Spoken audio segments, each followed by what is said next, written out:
Magandang umaga mga katropang maglalado. So meron tayo ngayong mga nag-hatch na mga sisiw. Ito ay pang 21 days na. Meron tayong ginawang paraan para mas bumilis yung pag-hatch. Para makatulong sa pag-hatch ng mga sisiw. So ayan, buksan na natin.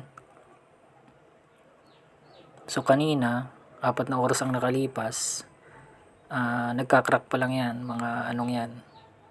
Mga itlog na yan. So ang ginawa natin, tinanggal natin yung takip ng lagayan ng tubig at dinagdagan natin yung tubig. Ayan, isang paraan yan para mapataas natin yung humidity. Ayan. Mataas kasi ang humidity na kailangan kapag ka nag-hatch na yung mga sisiw. Yung mataas na humidity ay nakakatulong para lumambot yung mga shell at mabilis na mag-come out yung mga sisiw. So ayan, kitang-kita natin yung bilis ng pagpisa. Kanina, 4 na oras na nakakalipas, nagbubutas pa lang yan. Ayan, kung mapapansin natin, halos kalahati ng mga may crack kanina ay nakalabas na yung mga sisiw. So ayan, kakatuwa pagka ganyan.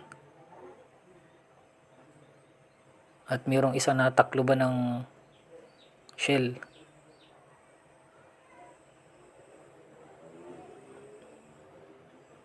Natakloban.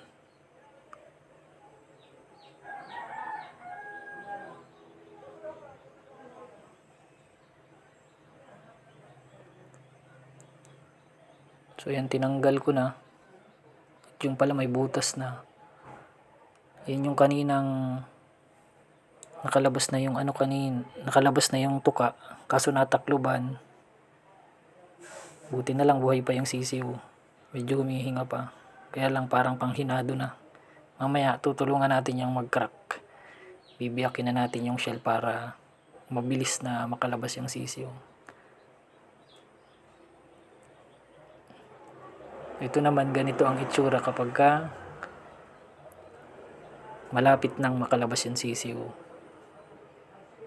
So yan, umiikot po yung umiikot yung ulo ng sisiw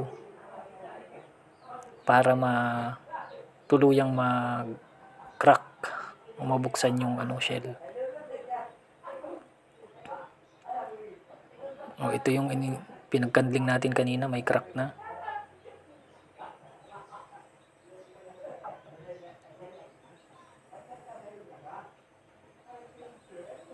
Ayan, may crack na din.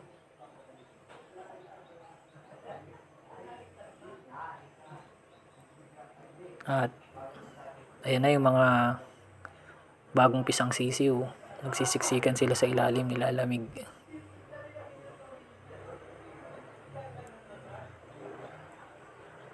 So yan po.